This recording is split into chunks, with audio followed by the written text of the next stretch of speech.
we are seeing more and more people who are struggling to get their house sold for what they paid for it.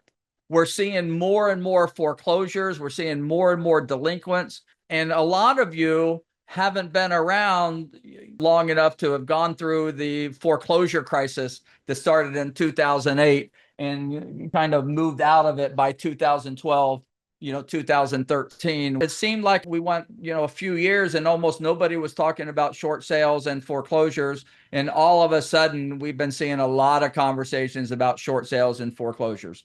We've also been seeing a lot of situations where people bought houses 2 or 3 years ago, especially new construction stuff.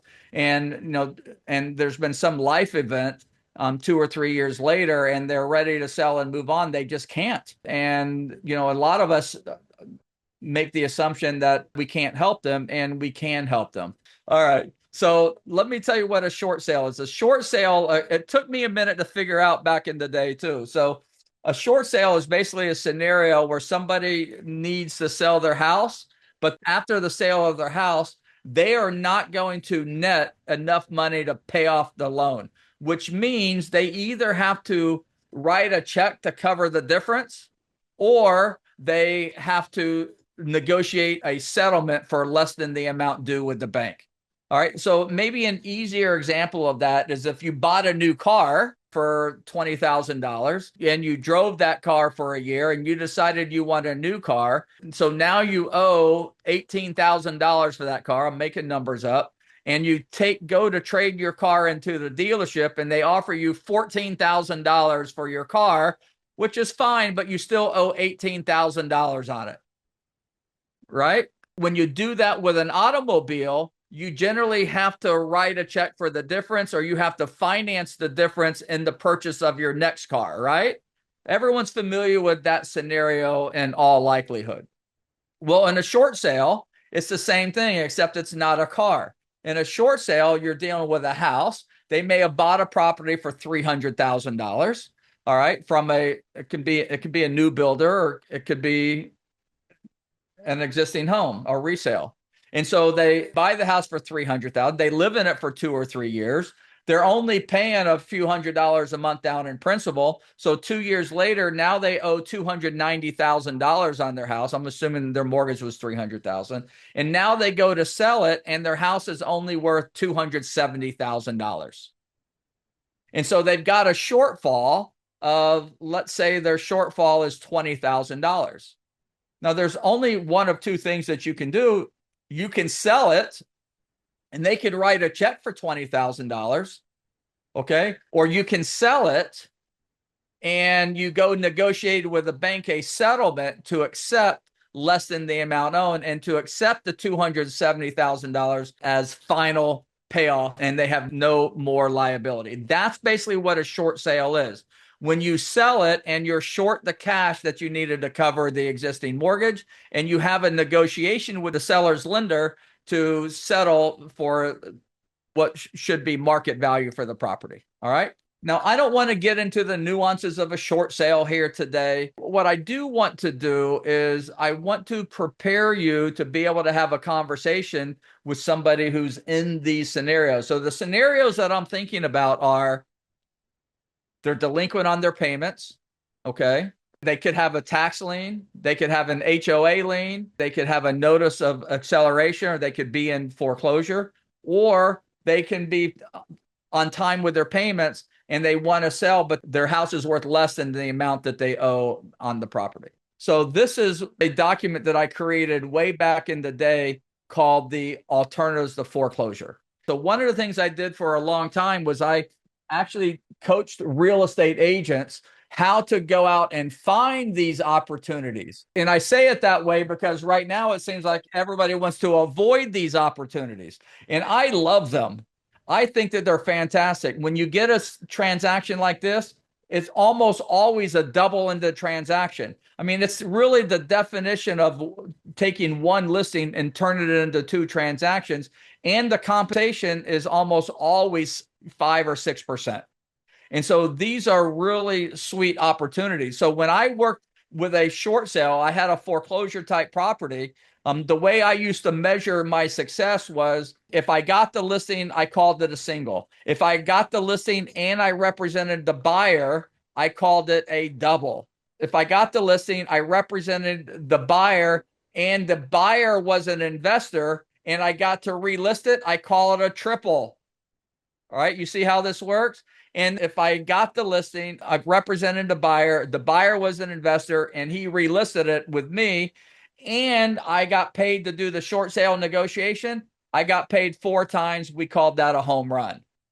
All right, so we were literally taking these transactions, and instead of getting a listing where we got one transaction side, we were very often getting a second, third, and fourth commission as a result of doing that. We were getting paid 4 ways in all of these deals. And that was before we got the repeat and referral business that came as a result of being so helpful to people. All right. And one of the things that you've got to be thinking about is that when you get a listing, it shouldn't just be one transaction. It's not, I got a transaction. Oh, I'm going to make 10 grand or whatever your compensation is.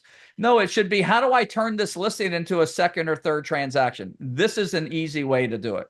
So I always get excited still when I hear about a short sale or a foreclosure or a tax lien because I can bring massive value. So I want to talk to you a little bit about some of the alternatives, because I believe that when you're working with people who are facing this kind of a hardship, I believe that your role should not be that of listing agent. I think your role should be that of advocate. And your focus should be to put all your sales hats down and really put on your service and support hat and really zero in and try to help them solve the problem. That's the reason why I created what we call the alternatives to foreclosure. And we have this in a format that I could easily give to you that's editable, where you could drop in your own logo and you can put your contact. I'm happy to give it to all of you just for being in the program. But the bottom line is that we created this so you could customize it. And when you went out and met with somebody, you used this document to walk them through the alternatives to foreclosure. Now, I'm going to do that with you today because I want you to understand, but you need to be able to advocate for them. And in order for you to advocate, you have to understand what the alternatives to foreclosure are. You need to understand what options that a seller who's facing foreclosure or is having some other sort of financial hardship, what their options are so that you can better advise and guide them. So look, option number 1, do nothing. Right? This is an option. And some people choose this option. Doing nothing also means trying everything else other than selling it. So if you do nothing, you're most likely going to lose your home to foreclosure. Loan applications generally ask if you've ever been foreclosed upon. Creditors, report, this is damaging. If you do nothing and you end up getting foreclosed on, it's 7 years. Okay. In a lot of cases before you're able to buy another house again. That's catastrophic to do nothing, but it is an option and you should explain that is the option. The second option is payoff. And so when I am presenting this, to most people, all right, I'm walking them through the options and I'm going through this process of elimination. I say, so option 1 is to do nothing. All right. But if you do nothing, this is what's going to happen. That's really not an option, Mr. Seller.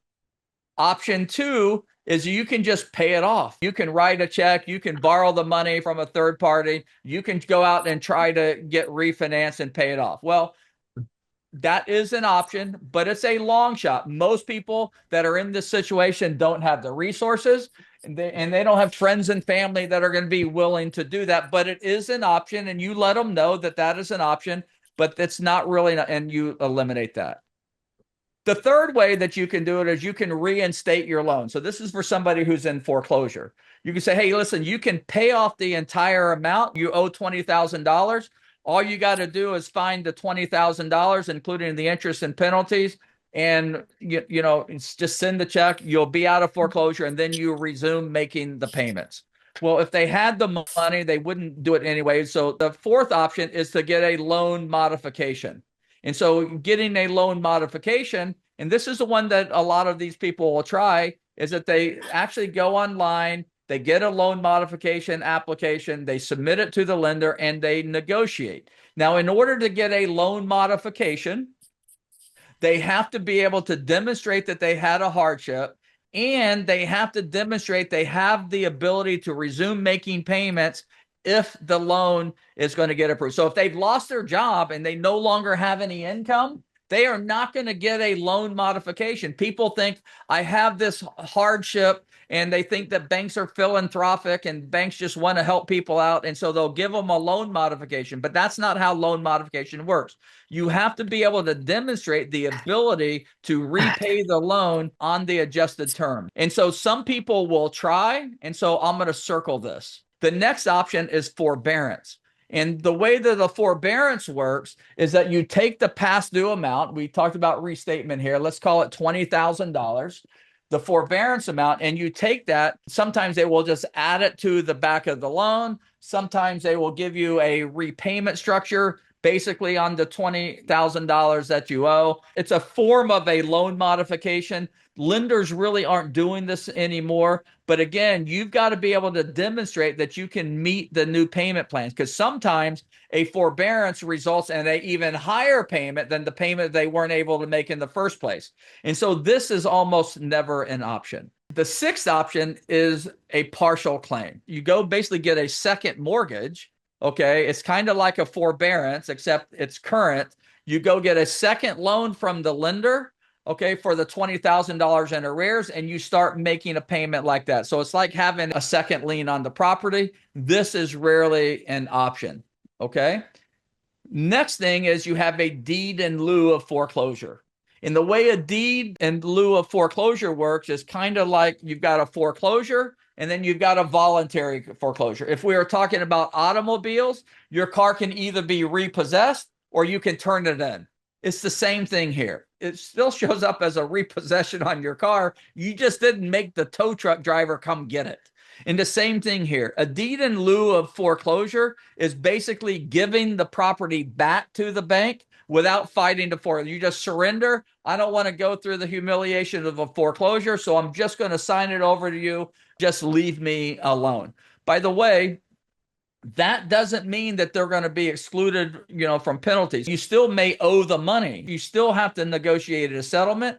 Most people that I know that have gone through foreclosure weren't in a hurry to give it back. Their motive shifts from I can't make the payment, and it turns into a game. How long can I stay in the house without making a payment? Right. And so the reason they end up not doing this is that that's what they do. They'd rather stay in the house for free than give it back, because the penalty is essentially the same, whether or not it gets foreclosed on or it doesn't get foreclosed on. The next option is bankruptcy. So bankruptcy will not save the house from foreclosure, but it will oftentimes, well, almost every time, bankruptcy will actually end up postponing it. And if your objective is to stay in the house for free for as long as you can, then it is an option. And then last option is the sale. You sell it, okay? So when you go through it, you basically have three options that are worth serious consideration. And so now what happens is, as you go through this, what's happening is that you end up having a conversation with them about three things. Loan modifications really aren't getting approved that much because most people that are in this haven't replaced their income. The loan modification is really only ideal for somebody who got behind. Maybe they lost their job. Maybe they had a serious illness, but they're back to work. They're making a whole bunch of money now, and they're able to resume making their mortgage payment. They have a reasonably good chance of getting a loan modification done. But we're not hearing chatter really about loan modifications anymore. It's usually foreclosure, but you have this conversation. And the reason you talk about loan modification versus moving them directly to sale is because you should be doing what's in the best interest of the seller. If a loan modification is in the best interest of the seller, you should be talking to them about loan modifications. Okay, does that make sense? We do what's right by the seller. What's in their best interest? No, I need the commission. Please don't do a loan modification. Listen, no, that's the wrong attitude. We do what's right for them. And I'm not suggesting you get into loan mod business. I'm not even suggesting that you negotiate the loan mod. Your job here in this context is simply to let them know what their options are. The likelihood of getting a loan modification in most cases are not, but sometimes people have to go through the loan modification purpose. They've got to go through the process. just to prove to themselves that they're not going to do it. But if you help them through this process, when their loan modification fails, guess who they come back to for next steps? They come right back to you. If you're the one helping them do the loan modification, you're giving them advice. And even if you don't know what to do, you can use me as a resource to do that. Then what's going to happen is that you're going to, through that process, you're going to establish the trust and the rapport that you need. When they run out of options, they're going to come running back to you. If they need more time in the house for whatever reason and you want to stretch it, one of the things that you do is you advise them to do bankruptcy. Now, one of the tricks that we used to do, you get 3 attempts at this, by the way. You can file your bankruptcy 3 times. And when you file the bankruptcy, it is an automatic stay of the foreclosure, an automatic. And what we would do is we would try to get these things dialed in, but at the 11th hour, we would send them down to the courthouse to file. They would just do the paperwork. Bankruptcy is the only court that you can file the documents without paying the filing fees. All right. So anybody, even if they didn't have any money, could go file this and they send it to you. If as long as it's timestamped before the foreclosure date, it will be an automatic stay. And if the paperwork crossed in the night and they sold it, they will unwind the transaction at auction. Okay. And so you can do it. So what sometimes people will do, they would file it. Then they get a homework assignment. They have 2, 3, 4 weeks to provide all the documents they need to build their case. And then they wouldn't do it. Then they'd get another stay, and then they get another stay. And then finally the judge would dismiss it. By then you postpone the sale 2, 3, 4 months. And then you start that process all over again. Then you file a second time. Buy another 2, 3, 4 months, and then file a third time. So people were actually filing the foreclosure, never providing the documents. And then at the 11th hour, they were either withdrawing it and then starting over again at the last hour in order to buy as much time. An example of this might be, listen, we know that we've got to move, but it's December. If we can just stretch this out until June when the kids get out of school, then we're whatever we need to do. And so these are some of the things that you can do to buy them time. But when you file the bankruptcy, that obviously has its implications. But if you withdraw it, it doesn't have the same impact on the credit. Okay. Obviously, all roads lead to the sale, because what eventually happens is they run out of time here and they end up not doing this, and they run out of bullets here, or they don't want to do it because the BK has ugly connotation to them. And everybody eventually ends up coming here to the sale. The one thing that you have to understand, these are not fast transactions, but I always liked them because I always made a whole bunch of extra money, as I mentioned, as a result of doing the extra work. I built an investor network of about 300 investors. When I got one of these, I didn't even have to, this is the way I double-ended them, by the way. I would end up putting it in the MLS just to show the bank that I put it in the MLS. But I would already have offers from my investors. So I would put it in there so they show that we market it, but then I would submit my offer to the bank, and that's how I ended up double-ending the deal. And when I submitted it to the bank, by the way, I didn't send them my best offer. I sent them a low ball offer because, the best way to negotiate with a bank is to start with a low offer and negotiate up from that offer, as opposed to start with the high offer, because the banks are going to want to negotiate up from the high offer. Just some of the things that we learned. All right. So look, so this is the addendum. When you go to do a short sale, this is a very, very important addendum. A short sale is an agreement between a buyer and a seller that's approved by the lender.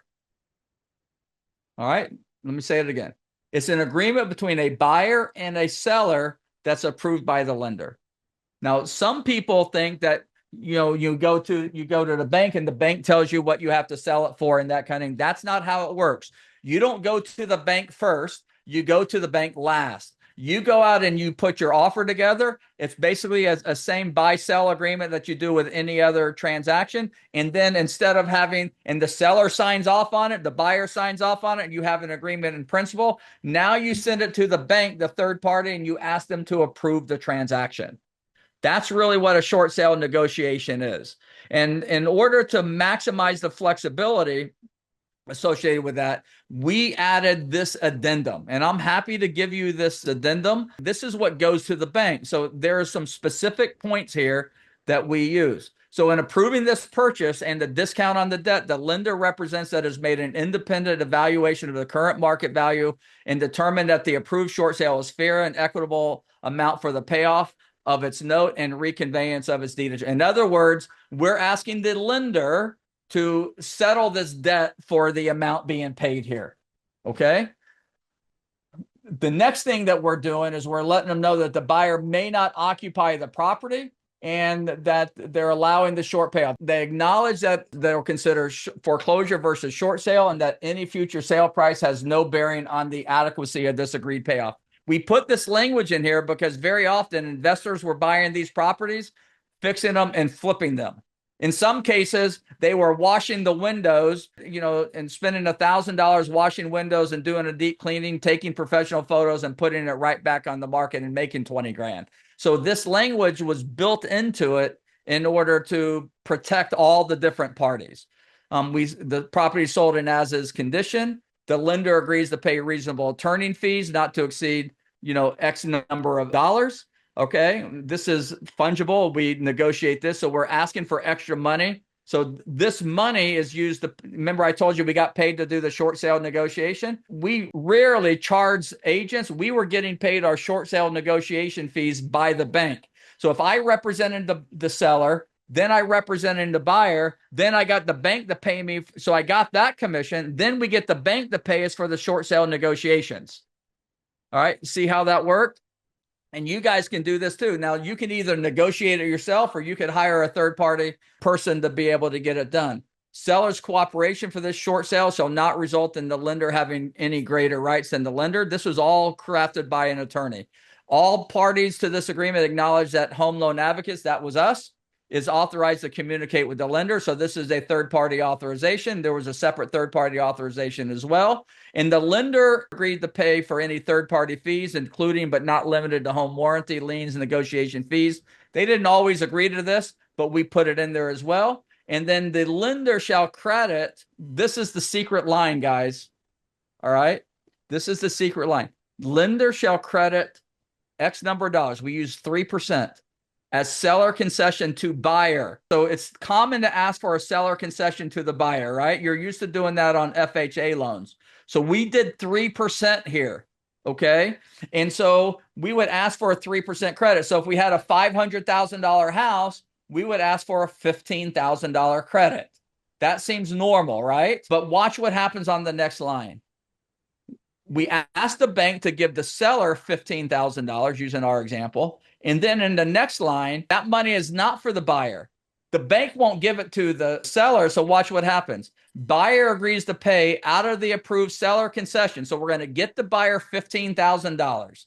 Now the buyer agrees to pay out of that $15,000 any non-approved seller closing costs as described in paragraph E. Any amounts not applied towards seller closing costs will be applied towards the buyer closing costs.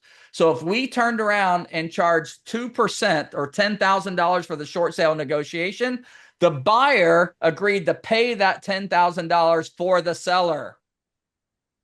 That's how you pay for get your short sale negotiations paid, and the buyer got what was left over. Now, if the bank didn't approve a seller concession, which sometimes happen, then this didn't apply because there's no seller concession for which the buyer to do. The buyer didn't have any additional obligation. Now, that on first pass may seem super complicated. It's bringing up, memories of joy for me because when we cracked this code, we made millions of dollars in fees doing this. Andrea, go ahead. Yeah. So I have been trying to get through to PennyMac. This is something you should know when you are getting a third-party authorization, you need a physical signature. The reason being is they need to match it to the original document. So DocuSign is not an option. That was the first thing that I did wrong. Let me rephrase that. That was the first thing I learned. I now have had to physically send him, I had to mail him the application and he scanned it to me. And then I finally got it faxed to the right department. I've got through to somebody. I've got the right people to talk to now at PennyMac. So I'm going to wait until tomorrow to see if they've received it.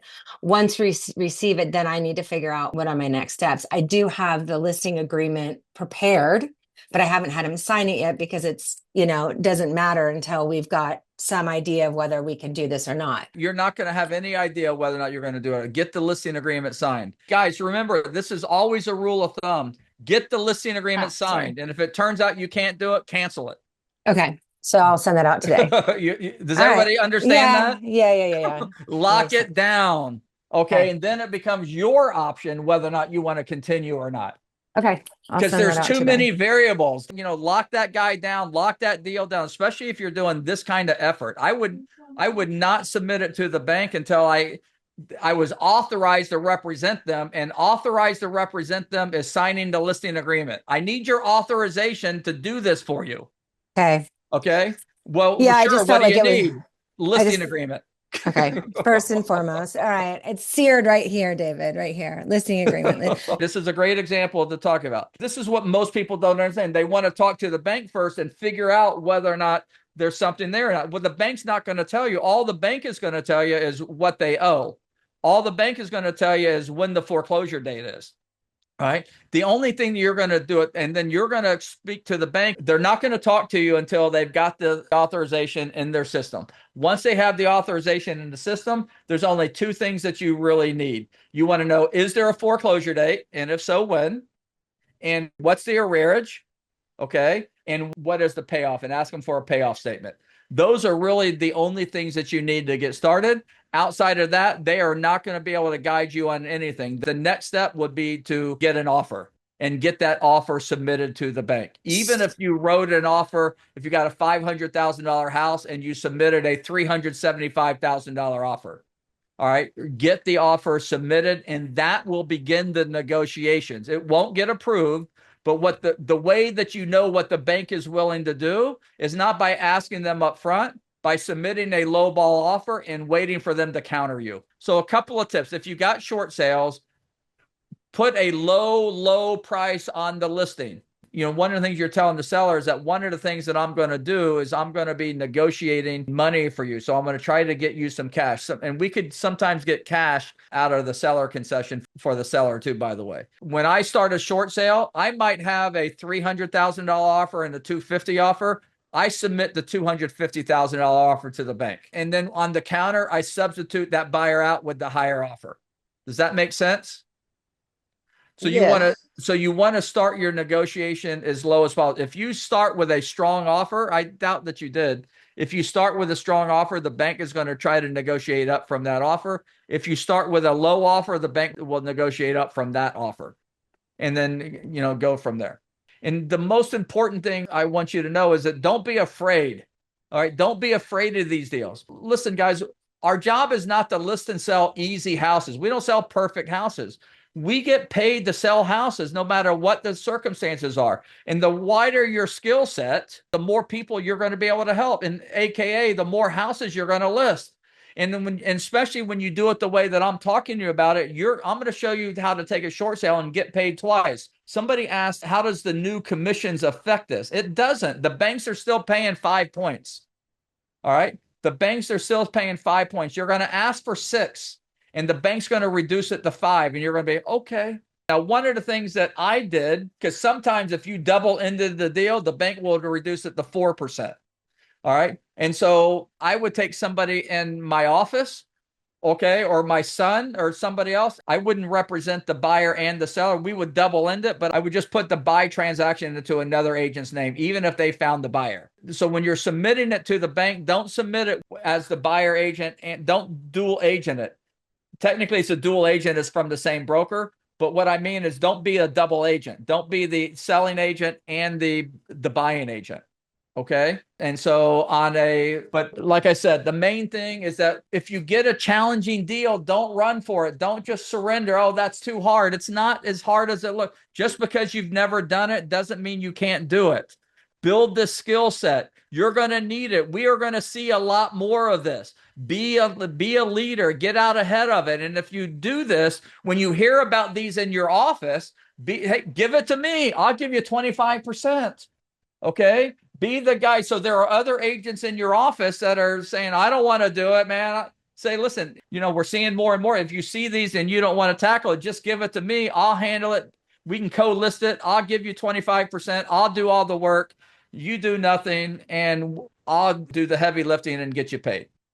There are plenty of agents in your office that are willing to do that. And then you use me as the secret weapon in the background in order to get it pushed through. Make sure your sign goes in the yard, not his sign or her sign. Okay.